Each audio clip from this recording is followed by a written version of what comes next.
This new show got old. I'm Rebecca Lieb. I'm Jason Horton. And this is Ghost Town.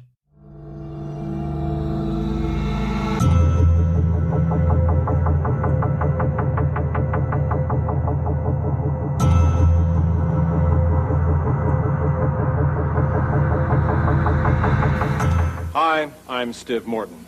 Recently, the folks from the original Saturday Night Live came up with a new show called Bowling for Reincarnation. It never went on the air. So they came up with the new show. It premieres this Friday on NBC, and I'll be there. Either me or a big stinking cow. Lorne Michaels created and executive produced Saturday Night Live in 1975. He left in 1980 and made a not-so-triumphant return to comedy for this 1984 sketch show titled The New Show.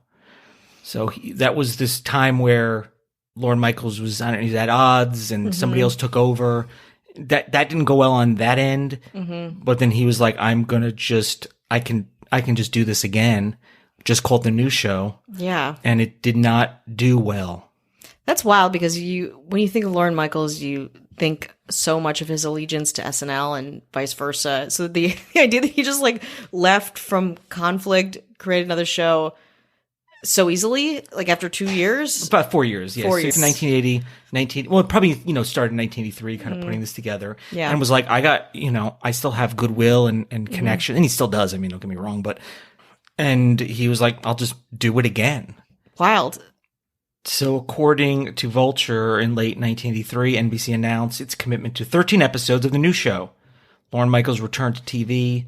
Media outlets were celebrating this, none more so than New York Magazine, which ran a puff piece about Lorne's vision for the 80s.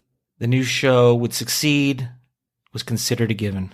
They had some original SNL writers, SCTV cast members, new young comics, popular music guests, everything. Of course. It's just another SNL, right? It's when you make a recipe and you have all the ingredients and they're good quality ingredients, but for some reason the way you make that, it just doesn't taste very good. Yeah. But you look and you're like, these are really great quality ingredients. This should work. Why is this raw on the inside and burnt on the outside? I have a feeling that there's just something is just off. I don't know if it's possibly, sometimes it just doesn't work and it's nobody's fault and it's everybody's fault. Or is it like, listen, everything I touch turns to gold and it's the mid 1980s, baby. Come on. We got cocaine on tabletops. We got VHSs. We have polyblend shirts. We have the world in front of us. Well, how could we possibly fail? Especially thinking about this, a sketch show versus like you think about TV shows and there's a writer's room and there's like, the chemistry that goes into a writer's room. Sketch shows, you do need that, but they're kind of insular things. So it feels like it wouldn't need to be hinged on that much. But here we are. Here we are, people. According to a preview in the New York Times, the show was to be taped live on Thursdays and aired the following day at 10 p.m. The show used, quote, new videotape techniques to create comedy videos similar to music videos. So in a way, it's, kind of what, you find like the produced sketches that you would find on, the internet now, but also SNL would use, especially like Lonely Island and even before that. But it really, because, the internet really lended itself to that. And like footage you could pass around and share and bringing more eyes on your show. And there's, a little more production quality and more time. And 2 episodes in, the reviews were not good. 2 episodes in. With the exception of guest host Steve Martin's hilarious takeoff of Michael Jackson's video Billie Jean, the memorable moments have been few and far between, wrote the Canadian press. And Lorne Michaels is Canadian from what I remember. So because he did a second SCTV. Yeah, and there's a lot of SCTV in here. So, that's kind of, they claim him. Yes. And they were like, no. Export. Yeah, exactly. I mean, I played it in the beginning, but even the promo for this is Steve Martin. And it's just odd comedy. It's like almost, I don't know, it's not art house or it's not. Is it like Dana Carvey show type? You remember that? Like it was like Too Big to Fail style about another the Dana Carvey show, which was like, yeah, I vaguely remember that. These people are hilarious. These sketches art, like push the envelope kind of a thing, and it just like fell apart. I think it's like high concept, and I think there's a little bit of snootiness in it. And I think that's a similar vibe. yeah, so there's I think a little bit of that, and I know people, I think, like to romanticize, like when I was born, for some reason, I was listening to Steve Martin and George Carlin records. It's weird how every comedian says that. Every comedian just grew up. You were no cartoons or anything like that. Yeah. I learned about Richard Pryor from like Brewster's Millions and like 80s movies. And that's how I learned. R.L. Stein. I don't think I've listened to a George Carlin album all the way through ever. I'll say it right here. And a lot of people haven't, but that's just their own narrative that they've made up. I don't know why, but I've learned a lot about, like, the canon from a young age. It's like, I love the Gumby sketches when I was 3. Exactly. They were so great. Sure. I picked up a book about SNL from Sam's Club. You know what I liked? My favorite sketch was when the fish blender, they put the fish in a blender. Is that Dan Aykroyd? And yeah. Not even that funny, honestly. It's just about putting a fish in a blender. Yeah, and I guess of the time, I'm sure people might have had a different, it's for maybe not for the general public, and I know people will be like, I just don't get it. It's like the people you go to a movie, like that's kind of, and people don't know if they should be laughing, but they don't want to seem like they don't know what's going on. I've been to a lot of those like premieres where they're like, yes, I I get this, I'm laughing, and everyone else is doing their, we don't know. So I think there's a little bit of that. I'm gonna put that out there. But then there's people who do it really well, like Stella, where it's like you can do absurd stuff for the state, and that goes over really well. Then they went on a little break.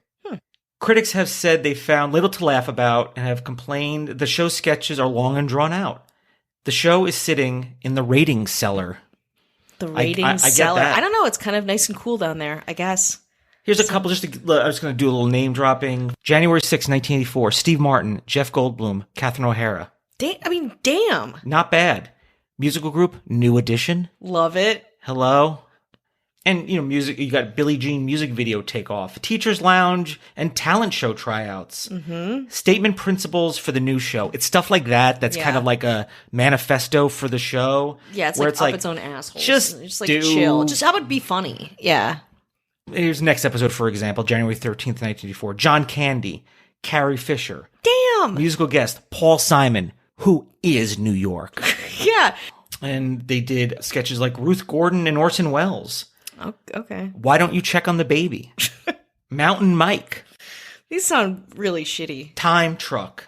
Time Truck, I'm open to. January 20th, 1984. Kevin Kline, Gilda Radner, ooh, John Candy. Baby. But also, like, they're using people that were on SNL. Like, just watch SNL, David Johansen from New York Dolls, I think. David Johansen, unless I'm wrong. Okay. Sketches like Gilda with her dog.